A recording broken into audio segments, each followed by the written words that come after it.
Ahoy hoy, welcome back to my channel. Since this is the month of October, I decided that I'm going to start doing some more spooky related material as well as Halloween and stuff.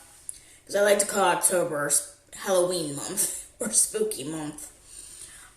So today, I figured that I start by talking about Crybaby Bridge. Now, it's a nickname given to some bridges throughout the United States. I have not heard about any other bridge outside the U.S. called Crybaby Bridge. And it's often reflecting an urban legend that has the sound of a baby crying from the bridge. And it's also usually related to some sort of legend that a baby or a young child died at the bridge.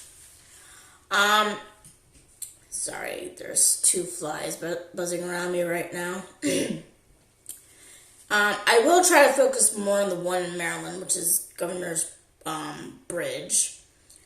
But I thought that I could talk about other Crybaby Bridges first. There's one in Virginia, and at the bridge in Blackstone, Virginia. And they say that some children died around the bridge. The accounts vary from the deaths being intentional to accidental. And that at night you can hear their cries, and a woman can be seen walking alone at the edge of the woods. Other reports include people hearing footsteps and feeling an evil presence. And there's also an interesting report that if a car is stopped on the bridge and someone puts baby powder on top of the car roof, baby footprints can be found in the powder. If anyone could get evidence of that, that would be awesome. That would be so awesome. That sounds like an interesting report. There's another one in Kentucky. Ironically, it's called Sleepy Hollow Road, near the border between Jefferson and Oldham, counties. And supposedly, women would drop their unwanted, sick, or deformed babies into the water to drown them, and the infants' spirits can be heard crying there. The original bridge has been replaced, though, with a newer one, and and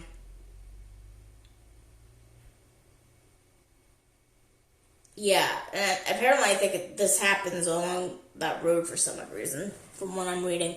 I will provide the links down in the description box so you guys can read them for yourselves. Ohio has a lot of Crybaby Bridges, apparently. So there's one at Rogues Hollow in Doylestown, and it's also known as Rogues Hollow. It's located on Glen Hale. I read that so wrong. Gale. I apparently can't talk today. Gale House Road between Rogue Hollow Road and Hamtown Road. The bridge spans Silver Creek.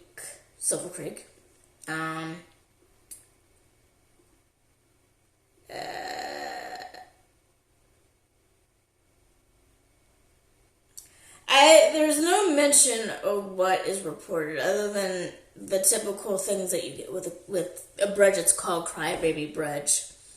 They say that it's only approachable now from Hamtown Road from October to May, as the steeper portion of the road is seasonally closed to prevent accidents.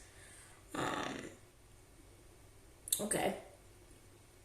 So there's another one called the Screaming Bridge of Maud Hughes Road, and it's located in Liberty.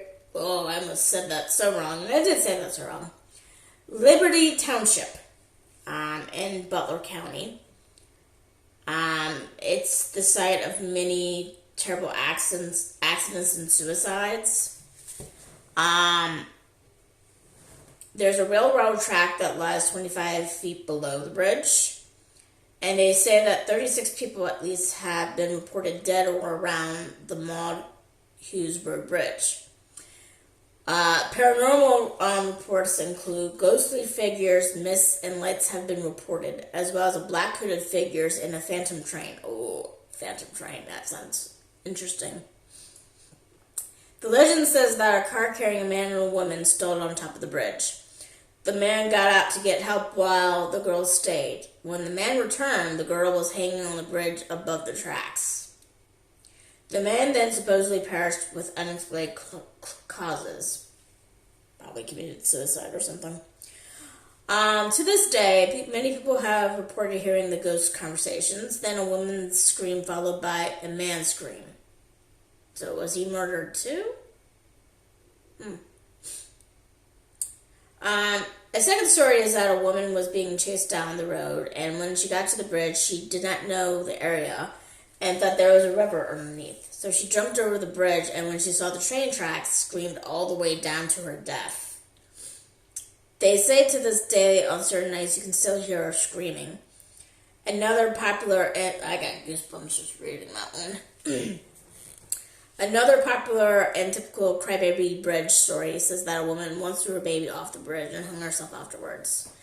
Yeah, that seems to be the typical common denominator that you hear with most Crybaby Bridge stories, is that women that were usually unwed or had a deformed child or a sick child would just toss them over the bridge and stuff, and then sometimes commit suicide afterwards. Let's see. Egypt Road, Salem. So this one is near Salem, Ohio, and it used to be on West Pine Lake Road. But it's a dead end now on the East Bridge.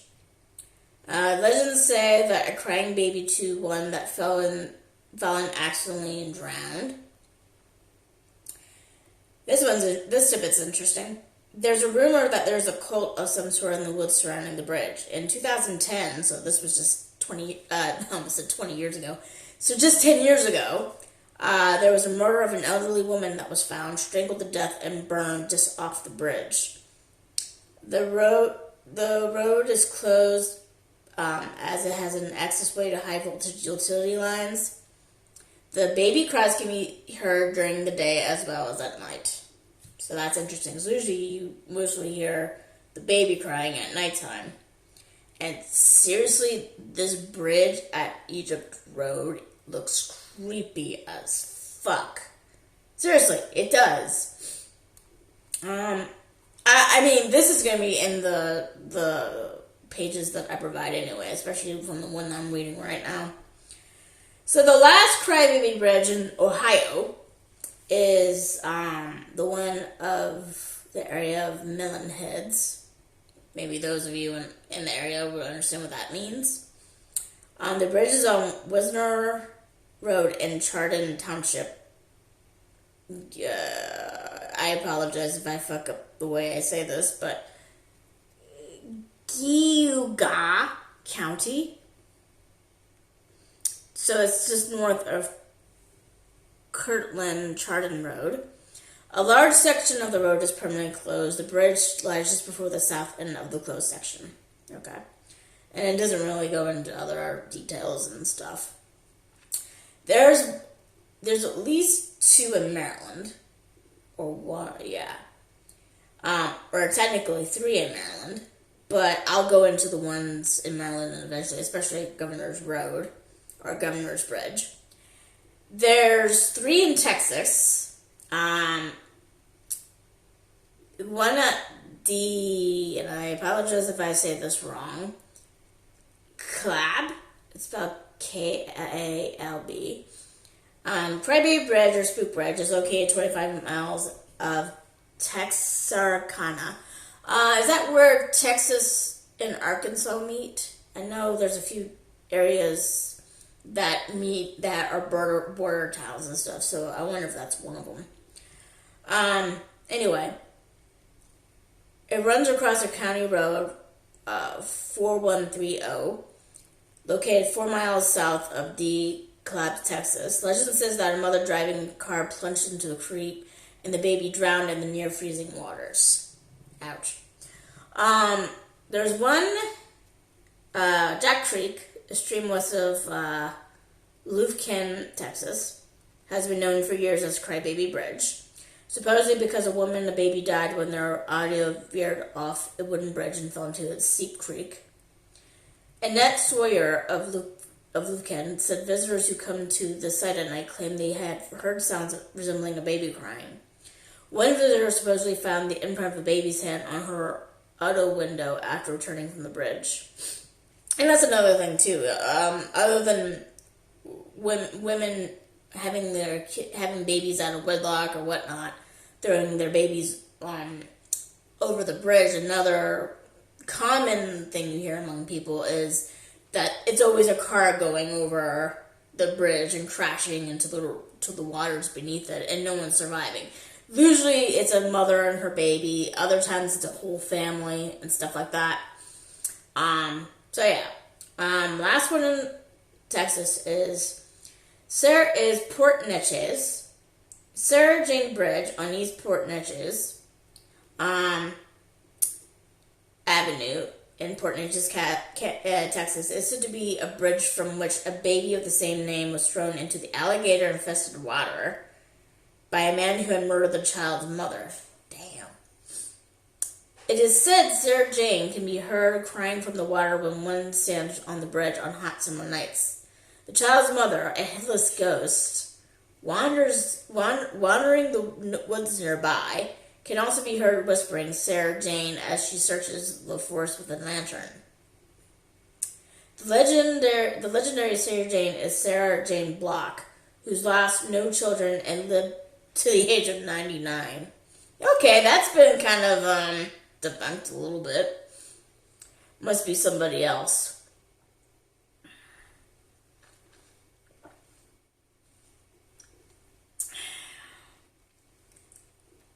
I know. Sorry, I'm lifting chocolate off my cappuccino thing that I had chocolate to.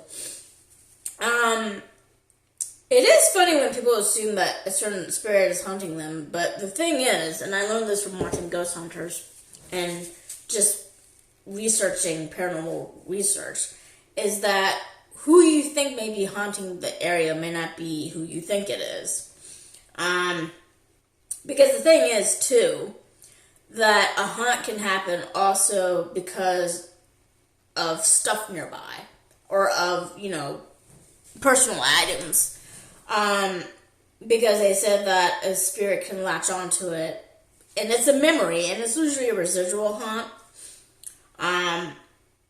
But it's kind of weird seeing a headless ghost running in the woods nearby with a lantern looking for someone. You would think they would come back fully formed and stuff. I mean, because, in the spirit world, they should still have all of their limbs and stuff, But then again, who knows? What do I know?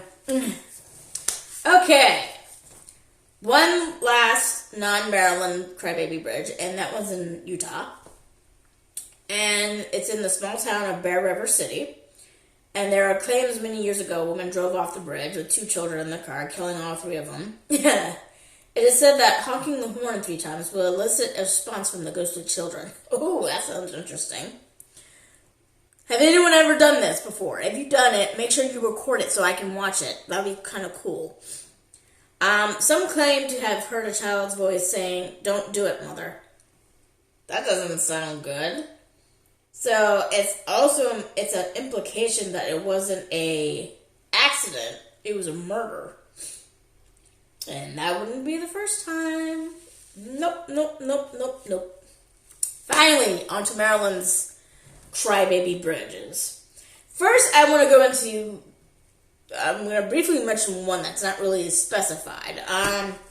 From what Wiki says, in a book called Weird Maryland, Your Travel Guide to Maryland's Local Legends and Best Kept Secrets, and the authors are Matt Blake, Mark Morin, and Mark, I'm probably going to fuck this up, Skurman. If you're watching this, sir, I'm sorry if I so butchered your last name. But you'll see it when you read the pages I provide. They include 3 first-person narratives of Crybaby Bridge experiences in Maryland. The locations mentioned are Governor Bridges Road, which is on the border between Anne Arundel County and Prince George's County in Maryland. I'm not far from it, or I didn't used to be far from it. And one on Lats Ford Vista Road, and then there's a third one that's unspecified.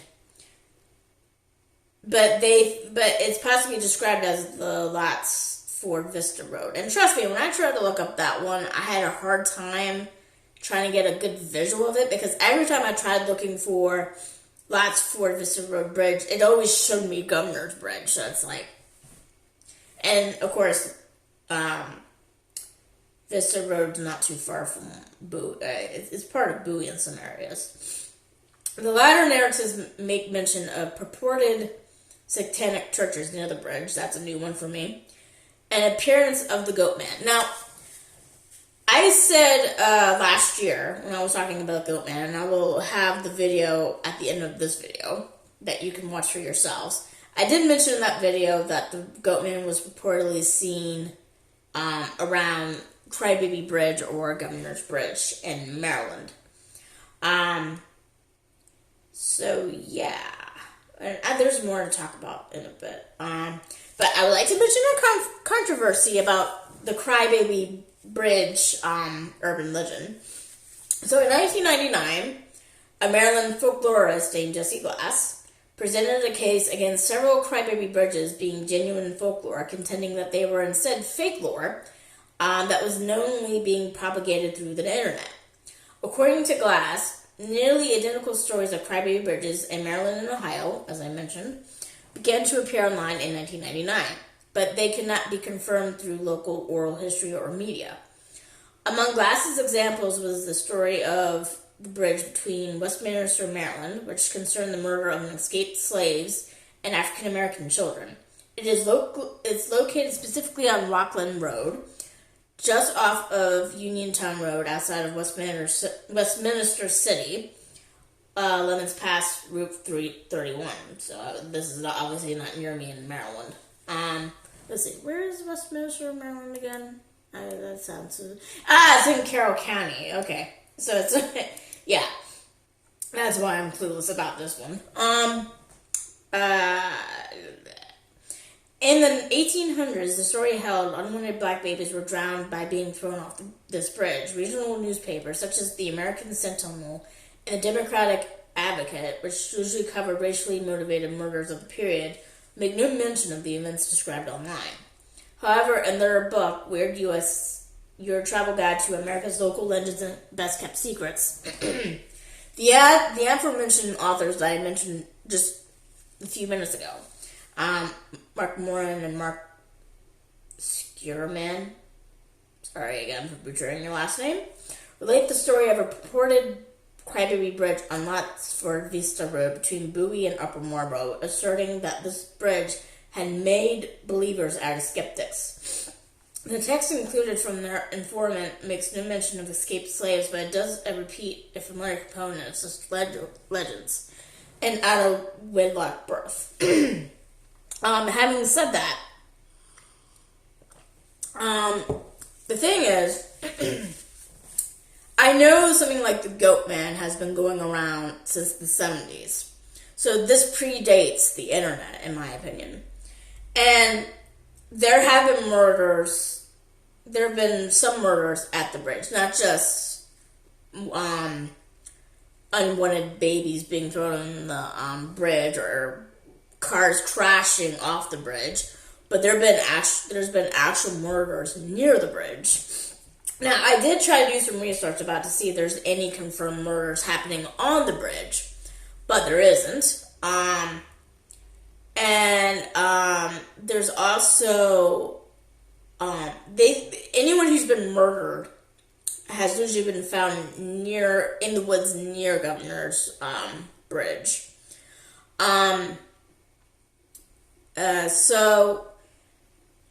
and that was in one murder in particular, which I would also link in the description box, was in 1987, which would make me 5 years old at the time. And of course, you didn't have the internet back then. I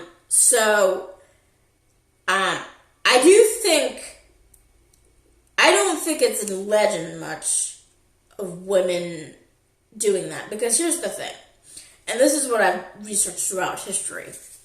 Give me a vote. I need a drink. And I get excited, I talk fast.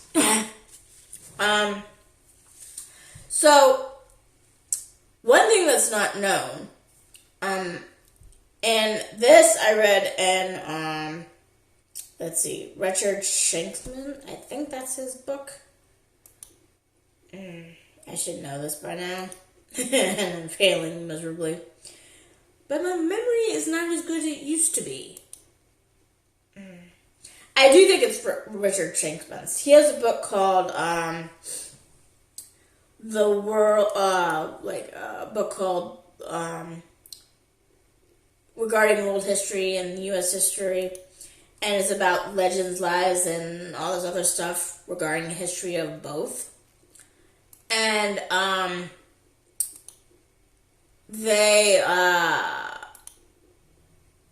sorry, I'm trying to log out of my Goodreads, and I have to use Facebook to do it. But anyway, I read 2 books by this man, talking about legends, lies, and cherished myths of history and stuff, or something that's not known. I read it in the world history one that he wrote. If I can get that up quick, that would be awesome. Because you guys are probably going, come on, speed it up, Lizzie, speed it up. Now. Let's see. I wonder. Okay. Yeah, it was Richard Shankman. And I'll provide his links to his books in the description box too. But in the ones regarding legend, lies, and cherished myths of world history, I read about how Neapolitan created basically what you would call a safe haven law, where you could put your baby, you could leave your baby at the church, or at the church, I think, and you wouldn't be charged for abandoning your baby and trying to kill it, because they're, unfortunately, back then, and this was the case for centuries, unfortunately, people did leave their babies out in the woods to be exposed if they weren't wanted, if they were sick, if they were deformed. So it's not a legend, it actually happened. And it was quite common, to the point where Napoleon had to be like, hey, let's stop doing this. Just take your baby, put them in the church. And the church actually developed this wheel kind of thing that you can put your baby in it, and you can push the wheel inside so the baby can end up inside. Because what happened was, if you would leave your infant on the stairs of the church, and you didn't let the monks or nuns or anyone know that your baby was there, your baby would literally freeze to death. So they invented this wheel where you would put a baby in this wheel, and then you would turn it so the baby would be inside, so the baby wouldn't die from exposure. But the reason why no one notified anyone about the baby being outside or anything is because they were afraid of prosecution and stuff. And Napoleon did away with that. He was like, you can leave your baby at the church and you don't have to worry about getting, punished for it. Just leave your baby at the church, let someone know that the baby's there and everything's fine. Because too many people apparently were leaving their babies out for exposure and the babies were dying. And so I don't put it past me that's a legend, because I know that from what I study in history, that's a fact. That is an unfortunately cold, hard to swallow fact. And, it was kind of interesting to me that Napoleon basically did almost like a modern day safe haven law. And now, of course, safe haven law is if you don't want your baby, you can not just leave it at the church, but you can also leave the hospital, the fire station, the police station, and not worry about getting prosecuted for, especially if the kid dies for killing them and stuff. So if you don't know that, you know that now. I also wouldn't be surprised about actual accidents involving cars going off bridges and stuff, because, excuse me, I don't have COVID, as far as I know. It's just my asthma. I danced earlier and stuff. I know from what I've studied that earlier cars were not exactly safe. It was usually hard to brake, and if you were thrown out of it, you most likely died because they didn't have seatbelts. So I'm not surprised, really, if there were cases of people that actually crashed off bridges and died. Now, the thing is, just because something's not reported doesn't mean it didn't happen. Here's the thing that you learn, especially if you study history like I do, is that there are often times when things are not recorded. Either because you don't want people to know about it, or no one reported it, or didn't want it reported. So if something's not reported, it didn't mean it never happened. It just means that there might have been a case that wasn't reported for any reason, you know. You know this with modern crimes, with certain modern crimes, you know. Because, you know, people are scared of the repercussions. They don't want to worry people. They don't want to be a burden to people and all this other stuff. And that's something you need to consider, too, because there are people out there that don't want certain things to be known because they're embarrassed by it, or they're shamed by it, and possibly guilty by it. And not to mention, when I was doing research, I think I mentioned this when I talked about my video involving paranormal activity when I was still living in Maryland. And again, I'll link that, and I'll have that at the end of the video as well. And that is that when I was trying to get verification on the spirit of this boy that I saw when I was 9 years old, and again, if you watch that video, you'll know exactly what I mean. I tried to do research to try to look him up. Unfortunately, I suspected he was around in the late Victorian era, and somewhere before the Woodwards owned Bellar Mansion. And so, you know, I was reading a book, I think called Bellar from the Beginning, and I tried to look to see if there was any information about who died during this time frame, especially a young boy. Well, lo and behold, from when, what was his name? Richard Ogle. When Richard Ogle and his sister moved out of the Bellar Mansion because he had trouble paying for the mansion and stuff, and the youngest, Rosa, she could stay in the mansion I think the pact was if she never got married, but the thing is, she'd be living there with another family, and that was really weird to her, so she moved out with her brother. But anyway, between that point and from the Woodwards, the recording at the mansion's ownership and stuff is very sketchy. There's not much information about it, and record recording during that time, for some odd reason, was not well. So I couldn't get any information about who the boy could have been that I saw when I was on safety patrol duty at this lane not far from where the mansion was. And again, if you want to hear the whole story of that, it's going to be in the video about my paranormal experiences in Maryland before I moved to Sweden. So, as for my personal experience, I had never seen anything at the bridge. And I've been over the bridge before, yeah. And actually, the funny thing is, there was another bridge once upon a time that Governor Samuel Ogle used because Bellar Mansion in Bowie was his summer retreat. He lived mostly in Annapolis for obvious reasons, because he was the provincial governor for Maryland. And there was a bridge once upon a time that he did go over that wasn't too far away from where the modern day bridge is right now. But I have no idea exactly where that is. but there used to be another bridge that existed during his time. As for the current Governor's Bridge, that's currently closed because there's structural concerns about it. The bridge is over 100 years old. So right now, no one can drive on it, at least. I'm not sure if anyone can walk on it. If you're from Bowie, can you get confirmation for me if you can still walk on the bridge?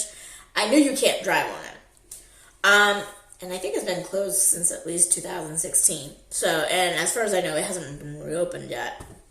But anyway, before I moved to Sweden, I was probably either the last few years I was in the U.S. living there. We went over Governor's Bridge, and I swear, even during the day, it's creepy, extra creepy as fuck. There is just, I felt like I was being watched, and there was like a warning in the air. And let me tell you guys something. I think I said this too in the same aforementioned video about my paranormal experiences in Maryland. So I'm an empath, and while most empaths can sense emotions, I can sense a lot more than that. I can sense spirit activity, and even on a more heightened level, I can sense spirit emotion. And as I mentioned on my paranormal video involving Maryland, I was at the Knights of Columbus in Bowie, and I felt uneasy. I felt like there was an alarm in the air, even though I couldn't understand why there was alarm. And when you first feel this, you think it's yourself. You think you're nervous and anxious about something. And then you realize that the feeling is coming from outside of you. And then I later learned that day that a man named Bowser had been murdered there. And the thing is, when someone has been murdered, even if you don't actually see or hear anything, you can feel it. There's this warning vibe in the air, and it's to warn you off. It feels unpleasant. It makes every single hair on your arm stand up. And the thing is, I know there have been murder victims found around Governor's Bridge. And like the 1987 slaying of, let's see, what was her name? And again, I'm going to have this on the description. Her name was Jacqueline Robinson. And at the time, she was 28 years old, and she was murdered. But her body was dumped near the woods somewhere near the bridge. And of course, her killer was caught and all. And I think there have been other deaths, too. Other people that were murdered that were dumped at the woods near the bridge as well. So even if someone wasn't exactly murdered there, their body was dumped there. And yeah, that's my only experience is that when we went over that bridge during the day, I was creeped out and unnerved because I felt that warning in the air. So I think that's all I want to talk about regarding this. And of course, I have information about Governor's Bridge in the description box as well. I'm trying to see if there's anything else to cover. And the funny thing is, they actually the Governor's Bridge is covered on Blairwitch's Fandom site, even though it's not in the movie. There's like some sort of extra scene where they viewed it or something. I'll link that one too. But yeah. So that's about it. If there, I do plan on covering other spooky stuff in Maryland, and I'll try to do some in Sweden too. But if there's anything you guys want me to cover that's in your country or your state, I will happily do it. I will do research on it and get all the information, and I'll present it for you and stuff. So if there's anything you want me to cover, that's paranormal, or you just want me to give a shout out to, let me know in the comments, and I'll do it for you, okay? Because this is spooky month, or Halloween month, and I plan on doing this stuff until the day after Halloween. Alright, if you liked this video, hit like. If you subscribe, I'll be happy, and I'll see you guys later. Bye-bye.